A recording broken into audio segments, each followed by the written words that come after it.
खुलुमबाय आंनि बे मदननि ब्लग्सआव बयखौबो फिन खेबसे खुलुमहरनाय जालायबाय लोगोफोर गोसो गोथारै अननाय आरो सिबिनाय बयनिसिमबो जासिहरनाय जाबाय लोगोफोर आङो भिडिअखौ जागायनायनि सिगां नोंथांमोनखौ बयखौबो मोनसे रिक्वेस्ट आरो मोनसे खावलायनाय आंनि बे मदननि ब्लग्सखौ बयबो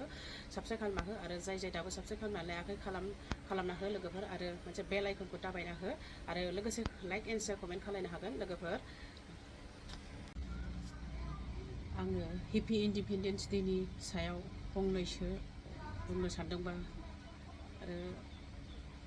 सानदों आरो खावलायनो सानदों आङो देग्लायनि हेपि इन्डिपेन्डेन्स डे 2024 मायथाइनि 15 आगस्टखौ मोजां बारहोहरनो हायो जोंनि जानाखि सारा भारताव थानाय रायजो जानाय हिन्दु ख्रिस्टान मुस्लिम रावखौबो राव हारि बासियालासे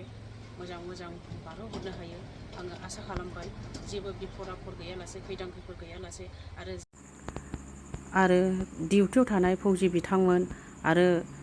रायजो राजा साख्रि आवला बिथांमोन गेदेमा रायजो राजाफोर मोजाङै मोजां देग्लायनि 15 आगस्ट बा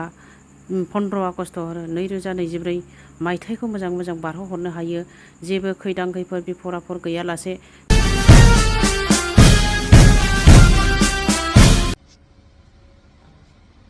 दा आङो भिडिअखौ बेखिनियावनो